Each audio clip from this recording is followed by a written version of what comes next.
artificial intelligence, it's a phrase you hear everywhere, isn't it?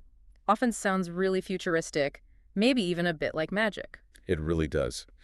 But, beneath all the hype, AI is actually a bunch of tools, real tools, that are already affecting our daily lives in ways we might not even notice. Exactly. And for this deep dive, we've looked at a couple of sources that give a pretty accessible explanation of AI fundamentals. The idea is to get past the buzzwords. Yeah.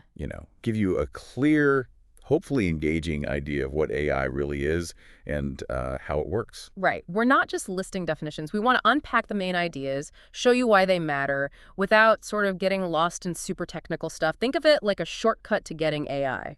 A solid grasp. Yeah. So let's jump in. What is artificial intelligence, like at its core? Okay, so basically AI is about getting machines to do tasks that, well, normally need human intelligence.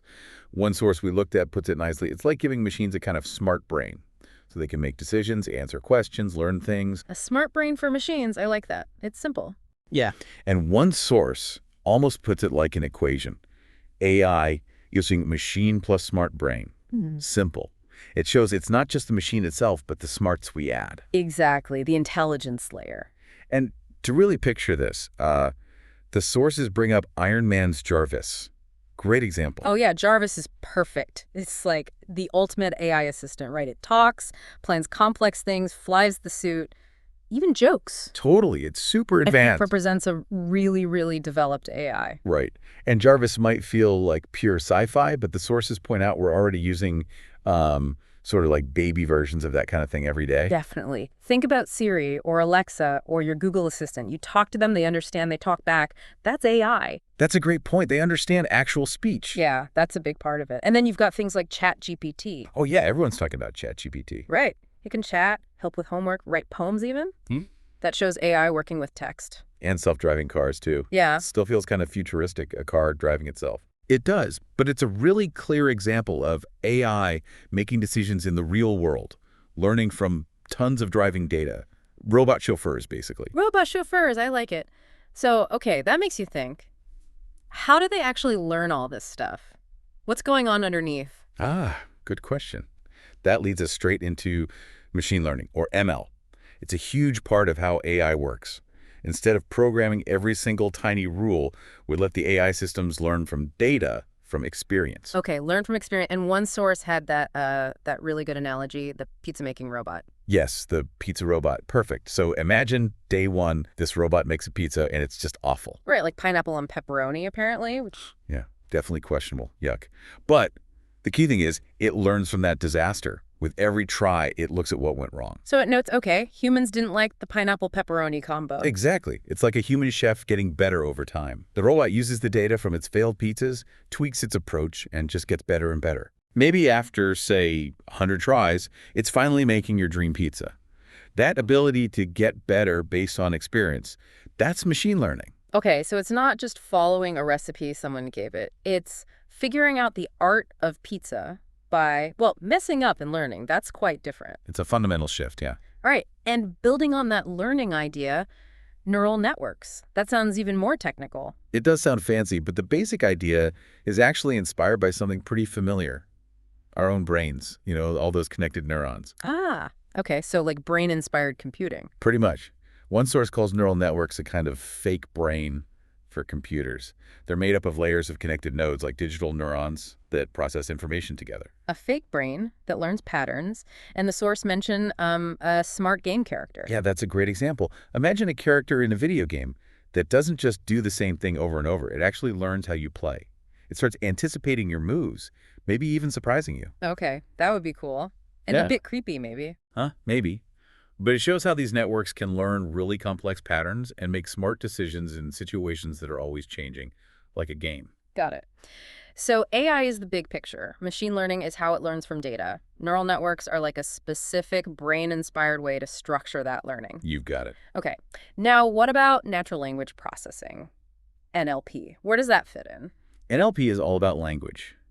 It's the part of AI that focuses on computers understanding and using human language, like we do, talking, writing. So bridging the gap between how we talk and how computers think. Exactly. Is the tech behind chatting with a chatbot, Yeah.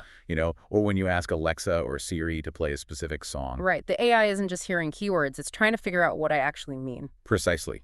NLP helps machines analyze the meaning, the structure of our sentences, so they can respond in a way that makes sense. One source had a funny line about it, like giving your dog the power to actually say, hey, I want to walk, and also maybe a steak. Huh. Okay, that paints a picture. Much clearer communication with machines. Yeah, the potential for more nuance there. So these concepts, ML, neural networks, NLP, they can feel a bit abstract. But the sources really stress that AI is already, woven into our daily lives. Oh, absolutely. You've almost certainly used AI today, probably multiple times, without even realizing it. Okay, give me some examples beyond the obvious, like Siri. Sure. Think about YouTube. When it suggests videos you might like. Yeah. That's AI. It's analyzing what you watch, what people like you watch, and making educated guesses. Okay. What else? Face unlock on your phone. That's AI recognizing your specific facial features. Very common now. Right, of course. And Netflix, it's spooky how well it knows what show I'll want to binge next. That's AI again. Algorithms predicting your taste based on tons and tons of viewing data from everyone. Okay, it's everywhere then. Pretty much. One source even had a fun, maybe slightly future example. A smart fridge using AI to tell you, hey, hush, you're out of milk. Huh. Okay, maybe not quite there yet for most of us, but I see the point. It's becoming part of the furniture, almost literally. Exactly. It shows the potential for it to get even more integrated. So it's definitely not some far-off thing. It's here. Which naturally leads to the big question, is AI like a superpower? With all this stuff it can do. Well, the sources are quite grounded about this. They emphasize it's not actual magic. It's really, math plus data plus lots of training. Okay, so no magic wand. No magic wands. Wow. But when you put all those things together in the right way, AI can do some pretty amazing things. Right. Truly powerful stuff. Like what kind of things? Beyond recommending movies or unlocking phones, what's the really impactful stuff? Well, think about healthcare. AI is being trained to look at medical scans like X-rays or MRIs. It can sometimes spot signs of diseases, maybe like cancer, really early. Sometimes even things a human doctor might miss initially. That's huge. Wow, okay, that's definitely impactful. Yeah. Or think about helping people with disabilities. AI can power apps that help blind people see their surroundings by describing objects using sound. Real-time image analysis feeding into audio cues. That's incredible, using AI to enhance senses. Exactly. And even in science. AI algorithms can churn through massive data sets, way more than a human could handle, to find patterns, helping scientists discover new planets, for instance. Okay, those are really powerful examples. Helping doctors, helping people navigate the world, helping discover new things. Yeah, it really shows the potential to boost what humans can achieve, tackle really big challenges. It definitely shifts the focus, doesn't it? Less about AI replacing us and more about AI helping us. Collaboration. That's a key takeaway from the sources, definitely. This idea of AI as a tool, a powerful tool, maybe like a superhero sidekick, something designed to boost our own abilities. A superhero sidekick. I like that analogy. Like we're Tony Stark, and AI is our potential Jarvis. Exactly. We're in the driver's seat, potentially building amazing things with this assistant. It makes it feel much more like a partnership, a positive outlook. It really does. And, it leaves us with a pretty interesting thought for you, the listener.